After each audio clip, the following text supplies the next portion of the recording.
So we've got a Mitsubishi Triton in here. Bloke's regular customer of ours, just bought a new truck this year. Best car he's ever owned, actually. So he loaned it to a mate of his, and he said he might need a little bit of oil or something. Anyway, he put some oil in a little while ago, and this guy took it up Blue Mountains on the weekend, and something happened, and the engine took off and revved its nanas and blew a whole heap of smoke and everything out of it. Anyway, he brought it home and still drove home. It's all fine. And then he gave it a bit of a rev at home, and he said it just took off. The engine started revving, and then it started blowing smoke, and he's pulled the keys out, and the thing was still revving, and then slowly died down. With a diesel, if any kind of fuel supply into it, like including oil, will actually make this engine run on. So anyway, so what he said to me was, oh, better check what the oil this guy's put in. Like, this is 2018, it's 12 months old, right? So I had a quick look at that. So I pulled out the dipstick. Not only his mate made a goddamn mess of putting the oil in, he's overfilled it. He's filled it up to here on the on that dipstick.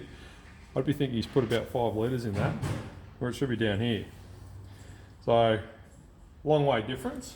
That can blow the engine to pieces. But on an interesting note, this thing's got cap price servicing through Mitsubishi. I was just having a look at it. The first complimentary service or inspection overdue, well and truly overdue, but they don't do anything on that inspection. They just have a look at the car and say, yeah, it's all okay, and off you go. And then the next inspection on service is at 15,000 Ks.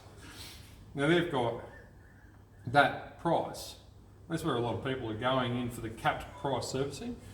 That capped price servicing, there'd be no difference from a normal mechanical workshop doing this service to this car compared to the dealer doing this service on this car.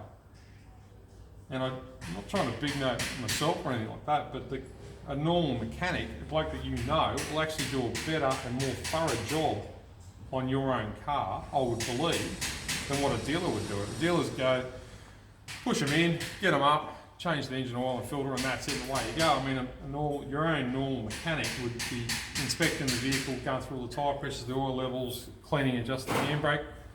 Might be a tiny little bit more, or possibly even less. The oil's going to be expensive on this thing for the first service, but there's no benefit in taking it to the dealer. None at all. And even the next couple of services afterwards, their prices, they're going to be well more expensive than what your normal mechanic would be. So you tell me, why would you take it back to a dealer anyway than take it to your regular mechanic? Your regular mechanic, you know him by name, you talk to him, you take it to a dealer, you walk in the office, hand the fucking keys to somebody you don't even know. No, I just don't want to throw that, but we'll have a further look into this.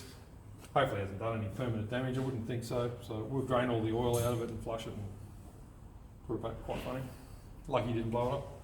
All right. Okay, so this is the Mitsubishi Triton that the owner's mate filled the engine up with oil. Most probably overfilled it by nearly 6 litres. So when we did it, we noticed there was a whole heap of oil in the engine rocker cover breather going down to the turbo. We had a look at the turbo pipes, there's all oil going down. So I thought it best to pull the front end off to get to the intercooler. The intercooler, this is why the engine would have run on, basically.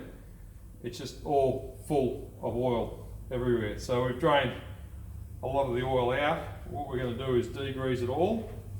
It's just running, it's still running out of there everywhere. So that's basically a fuel supply for the engine. You can see it up here. This is the throttle body, and that oil is going into the engine there. So that is that's why the engine will run on. It'll basically blow the engine to pieces if this oil isn't removed out. And it's a brand new car. It's 12 months old, it's got 13,000 Ks on it. Yeah? Anyway, so it's a big job.